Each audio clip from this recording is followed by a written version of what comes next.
This is Ethics Talks, the place where business and ethics collide. My name is Eve McLain, and I'm the Director of Education for the Business Ethics Alliance out of Omaha, Nebraska. Today's topic is equality and caring for our Black, Indigenous, and people of color amidst the crisis in our community. And our guest today is Tena Hahn Rodriguez from Inclusive Communities. Tena, thank you so much for joining me today. Absolutely. Thank you for having me. Yeah. And I'd like to start out by just saying, can you tell us a little bit about yourself and the company you work for? Sure. So I am the Business Development Manager for Inclusive Communities. Inclusive Communities is a nonprofit that has been working in the Omaha metro area since 1938.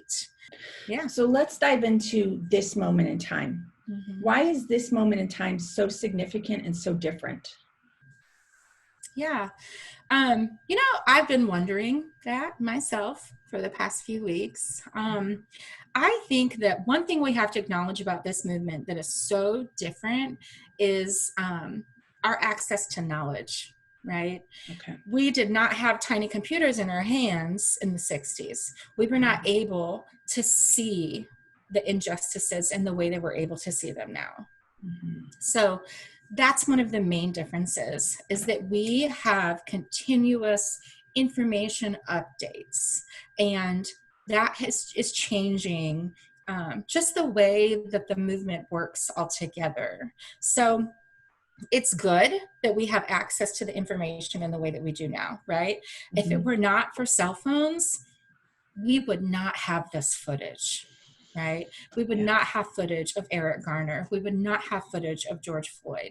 It is because of technology that we have access to really hold people accountable. But on the other hand, like on the other side of that, what are we subjecting other people in our lives to? Okay. If there are people in your life that you really think need to see it, if you know that they are not in the same place as you on their journey with diversity, equity, inclusion, and you think that that video will maybe help them recognize something, maybe private message it, but make sure you're sending a trigger warning. Don't just plaster images of, violence against Black and Indigenous people of color all over your Facebook feed to make a point. So, but that access to knowledge is also what makes today different. People are more aware than they have ever been. We can no longer deny that this is a problem in our country because we have the actual proof.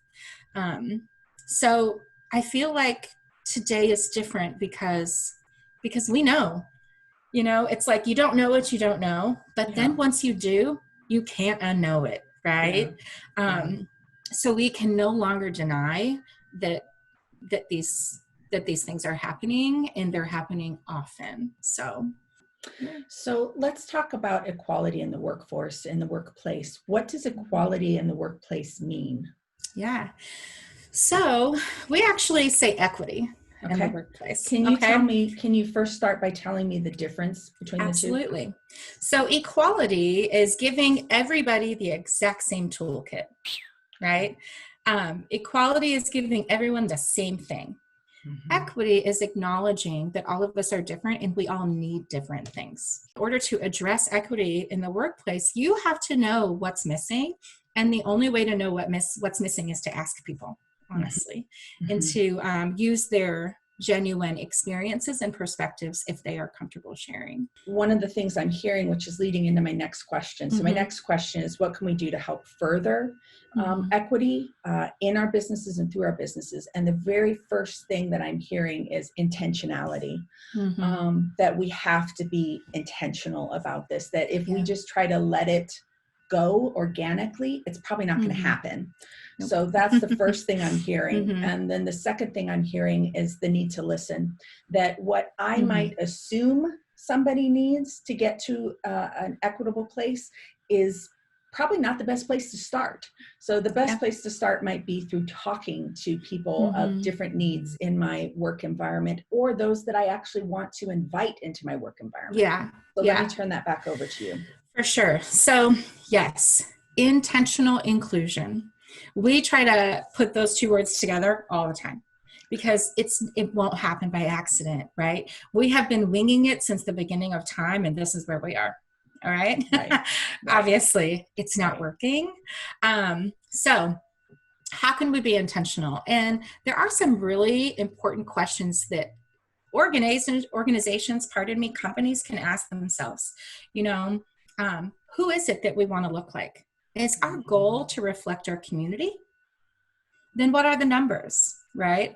Is our goal to be 50%, women, and Black, Indigenous people of color? Like, what is your goal? You need to establish that first. So when you think about intentional inclusion, what does that look like for you? Figure that out, and then you can start to strategize around your DEI work. What are your DEI goals? So you have to first know what it is that you want, and then you have to think about then what can we do to put that into action. So it's hiring practices, right? How are you making sure that your hiring practices are equitable? Do people give you their address, right? Do people give you their name? Because we know that if someone has a Latino sounding name, they're more likely to be passed over. That goes up if they have what we consider to be a Black sounding name, right? So you have to be thinking about what happens from the very beginning. When you think about that hiring process, you need to take each process within your company or organization and break it down in order to find out whether or not you're being truly intentionally inclusive. Thank you. Thank you for being willing to share with us. Thank you for being so open with me. Our mission is ethics education, and the ability to bring some insights into this space and to be able to have a conversation that hopefully will help to broaden people's horizons and make us think is definitely a gift. So thank you for that, and thank you for joining me today. I appreciate your time here. Thank you for your willingness to listen. It all starts with that. It all starts with a willingness to listen and a willingness to know that we just don't know. We have to be extremely humble in our work. And like I said, it is always changing, and there's no such thing as being an expert in this work. And understand right out of the gates that it's going to be a lifelong process, and just embrace that process.